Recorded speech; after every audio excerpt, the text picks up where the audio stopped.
Halo semua, kenalin aku Fani dan di video kali ini aku akan membahas mengenai cara membuat kursor di MySQL menggunakan command prompt.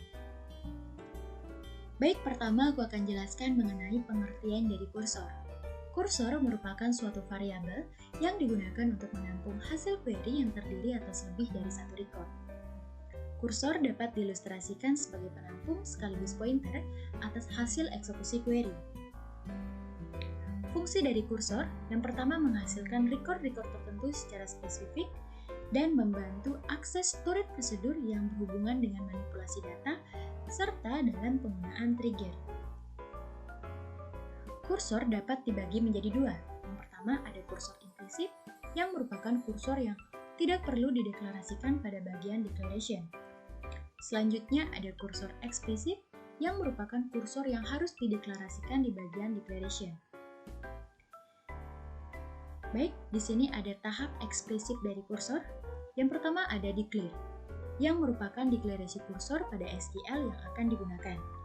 Kursor perlu dideklarasikan karena sifatnya yang menyerupai variabel. Namun deklarasi untuk kursor diletakkan setelah deklarasi variabel lain, tepat sebelum awal program. Selanjutnya ada open. Sebelum suatu kursor dapat digunakan, kursor harus dibuka terlebih dahulu, agar query dalam kursor dieksekusi dan hasilnya dapat ditampung dalam memori. Selanjutnya ada patch, yang merupakan perintah untuk mengambil data dari kursor dan diletakkan dalam looping yang akan berhenti begitu saja ketika semua baris data dalam kursor selesai di-patch ke variabel penampung. Dan terakhir ada close. Setelah pemrosesan query selesai, kursor ditutup dan hasil query dalam kursor dihapus dari memori.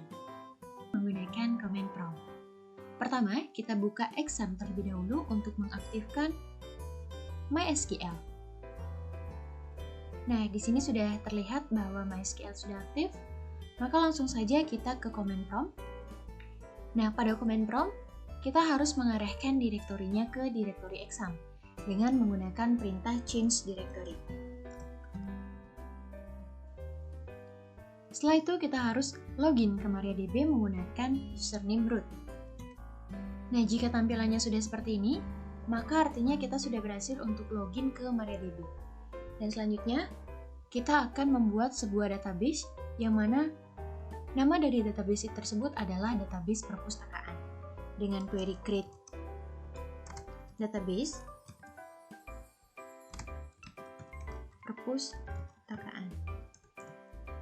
Nah, sudah terlihat bahwa database sudah berhasil dibuat. Maka langkah selanjutnya kita harus menggunakan database perpustakaan dengan menggunakan perintah use perpustakaan. Di sini database sudah berhasil diganti, maka di sini kita akan membuat sebuah tabel yang mana nantinya kita memerlukan 3 buah tabel master, diantaranya ada tabel buku, tabel siswa, dan tabel peminjaman. Maka yang pertama kita akan membuat tabel buku yang mana isinya Nah, sudah terlihat bahwa tabel buku sudah berhasil dibuat. Langkah selanjutnya kita akan membuat sebuah tabel yang bernama tabel siswa dengan query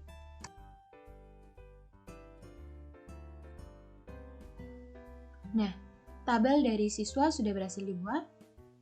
Nah, yang terakhir kita akan membuat tabel dari peminjaman dengan query create tabel peminjaman.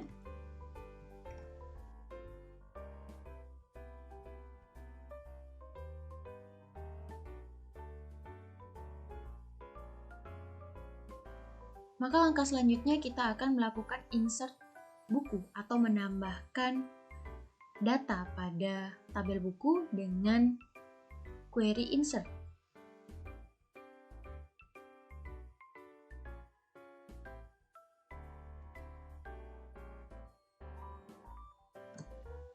Nah, sudah berhasil. Maka untuk menampilkan data tersebut, kita menggunakan perintah select from tabel buku.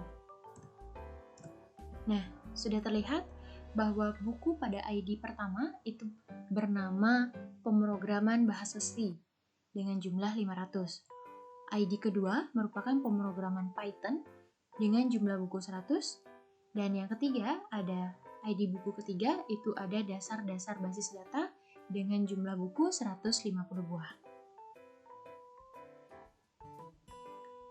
Baik, selanjutnya kita akan memasukkan data pada tabel siswa dengan menggunakan perintah yang sama, yaitu insert into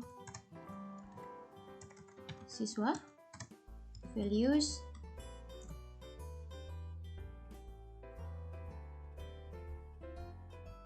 Baik, sudah berhasil dibuat. Maka untuk melihat data, isian data ini kita menggunakan perintah query yang sama, yaitu dengan select from siswa. Nah, sudah terlihat di sini. Nah, pada tabel yang terakhir kita melakukan pemasukan data juga.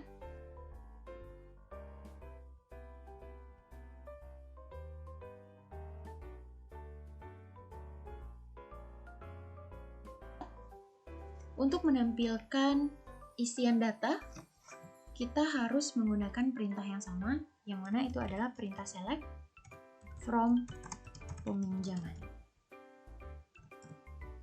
Nah, di sini sudah terlihat bahwa ID peminjaman pertama itu dipinjam oleh siswa dengan ID 1, yang mana itu adalah Fanny Clarita. Ia meminjam buku dengan ID ketiga, yaitu adalah dasar-dasar basis data, yang mana jumlahnya adalah 60. Selanjutnya pada ID kedua, itu dipinjam oleh siswa yang ID-nya 3, yang bernama Yogi, dengan jenis buku adalah pemrograman bahasa C dengan jumlahnya 100 buah. Selanjutnya untuk ID peminjaman ketiga, dipinjam oleh siswa dengan ID kedua, yang mana itu namanya Lisa Arini, dengan ID buku adalah pemrograman Python, yaitu ID buku 2 dengan jumlahnya 90 buah.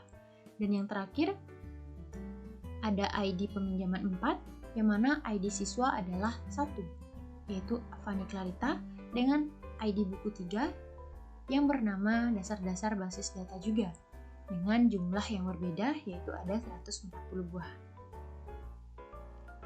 Nah, dalam tabel peminjaman, ini terdapat ID siswa yang sama dan ID buku yang sama, namun jumlah peminjaman yang berbeda.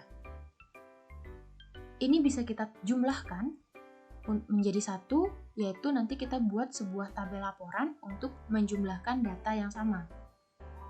Maka dari itu dibutuhkanlah kursor agar kita bisa menggunakan looping atau perhitungan untuk menghitung data-data yang sama. Sebelum membuat kursor, kita harus membuat storage prosedur untuk menghitung total dari peminjaman yang ID-nya sama, yaitu ada ID siswa 1 dan ID buku 3 yang jumlahnya berbeda. Untuk membuat storage prosedur, kita harus membuat delimiternya menjadi slash-slash. Jadi, delimiter yang tadinya titik koma, kita ganti menjadi slash-slash. Nah, selanjutnya kita membuat storage prosedur dengan perintah create prosedur, dan nama dari storage prosedur itu adalah total pinjam. Create prosedur dengan nama total pinjam. Lalu di sini kita atur parameternya dengan parameter input, yaitu kita akan menginputkan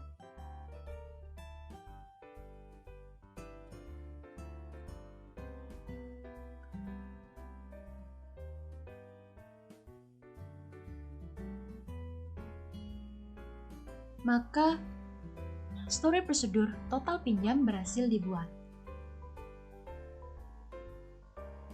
Nah, sekarang kita sudah berhasil membuatnya. Sebelumnya kita coba dulu apakah storage prosedur yang kita buat berhasil atau tidak dengan memanggil storage prosedur call total pinjam.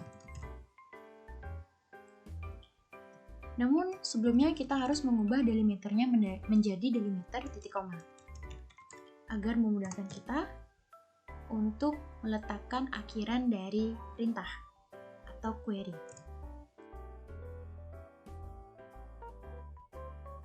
Peminjaman buku oleh ID ke-1 atau ID 1 adalah jumlahnya 200 buah. Sekarang kita akan membuat sebuah tabel untuk menyimpan laporan peminjaman, yang mana isinya adalah, baik di sini kita akan membuat sebuah storage procedure untuk menyimpan kursor, yang mana di sini kita akan diminta untuk menginputkan atau membuat dan mengubah delimiternya menjadi delimiter // Kemudian kita create prosedur dengan nama prosedurnya adalah laporan peminjaman.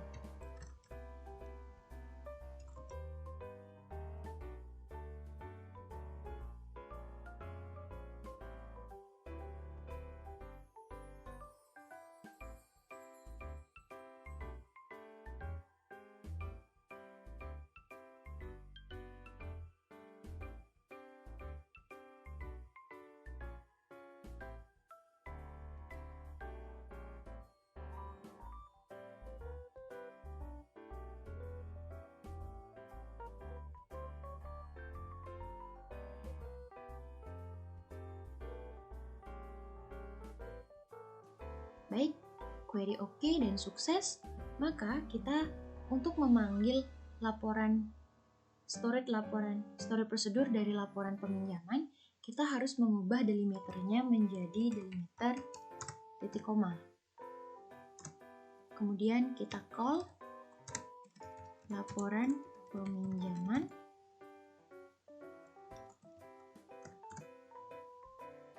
Berhasil.